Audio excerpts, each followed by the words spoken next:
Welcome back. Thanks for being here. We are moving on to Act 46 of PGSM. I'm in my continuing video series. This one was pretty funny because kind of at the beginning you see Artemis is cooking for these little kids at Ray's temple. And because, yeah, cats can totally cook. Cats from the moon, that is. But there's this one part where the kids overhear Artemis talking to himself and they don't bat an eye. They're like, hey, it's cool. Just another day with a stuffed cat that can cook and talk. No biggie. We also see Mio bring Ray to the Dark Kingdom because she was bored. I was like, please, somebody slap this girl. It was an interesting contrast because Mako, willing to die as a sacrifice, made Mina Venus realize how she sounds, and then she started to understand why Ray has been so frustrated with her. And Mako calling Matoki's name when she was passed out was super aw moment.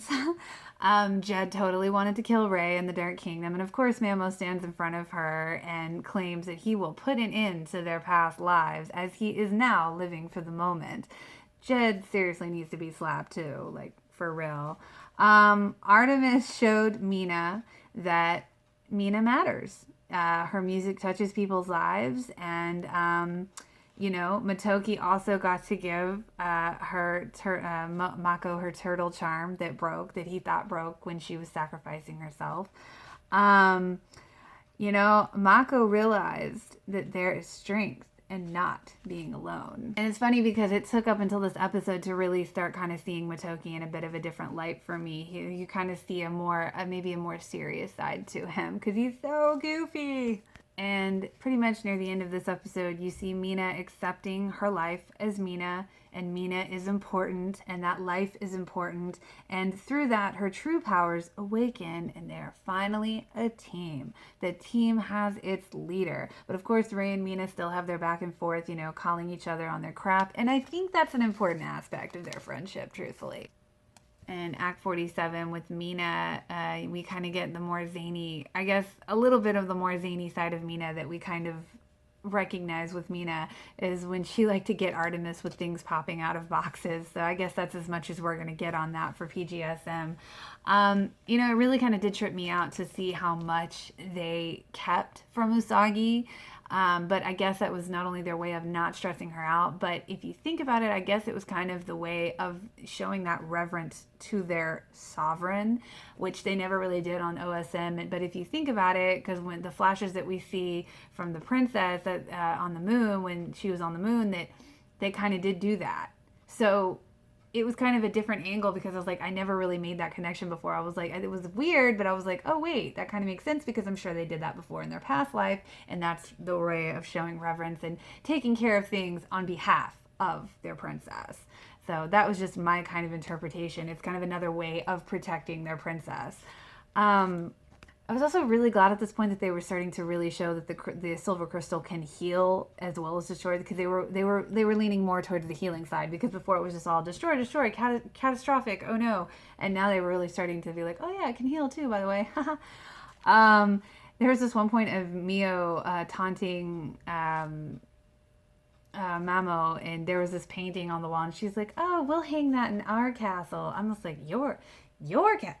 Ooh, please go away. Go away. Do not want. Okay. Indy attempted to kill Beryl and took Natalia inside of himself. And then we find out that Kunzite is still alive in this episode as well. And then, of course, this episode was also mainly focused around saying goodbye to Minako because she died. The surgery did not take.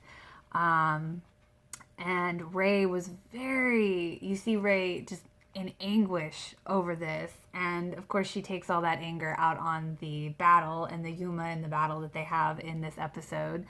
So it was a Minako farewell, and it was heartwarming and it was super sad, but it was beautiful too, but it was still really sad, this episode.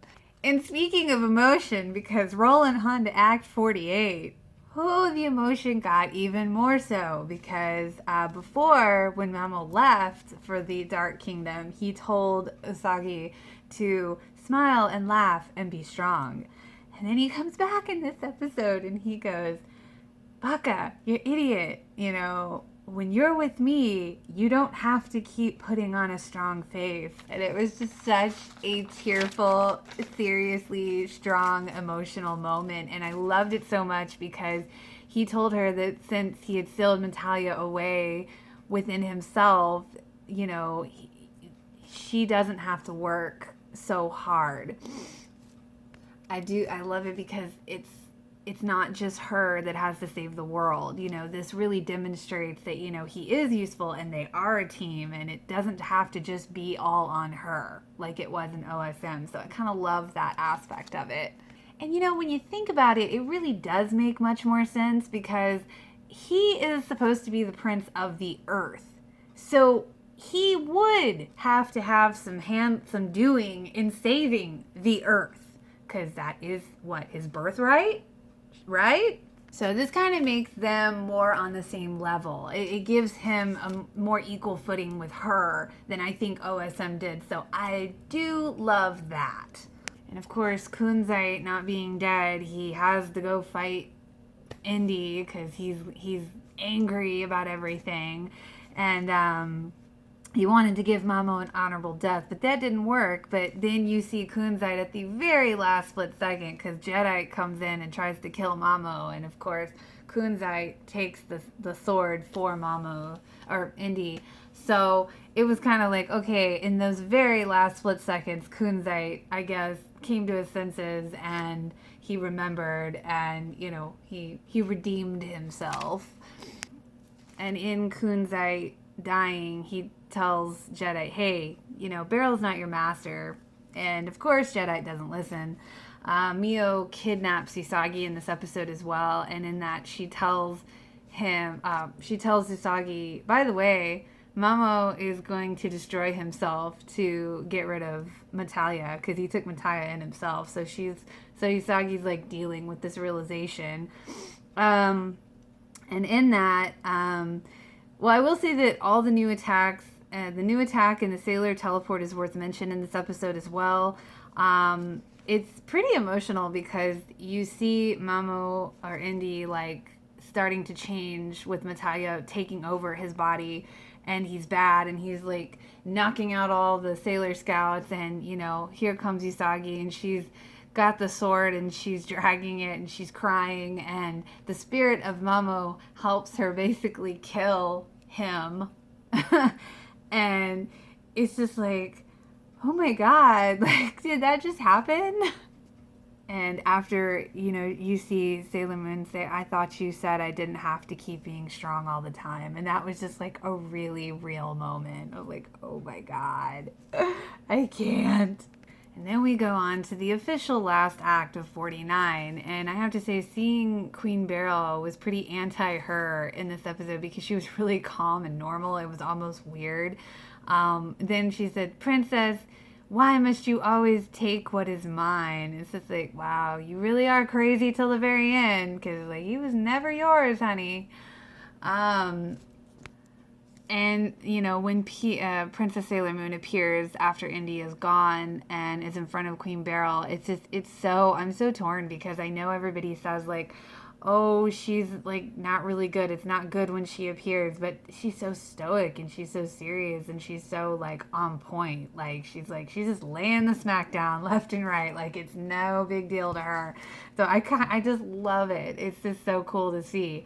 And then of course Queen Beryl right before the end, she lifted the spell off Jedi, but he still stayed with her because, like I said, he's a twerp. I guess she finally found someone that actually cares about her after all. Not that she probably cared about that, but it's like she finally found somebody that supposedly cared seconds before they died. And then after the world is obliterated and Mamo and Nusa are together and the barren earth, he says that they were meant to do this together, and I really liked that, that they wish to save each other.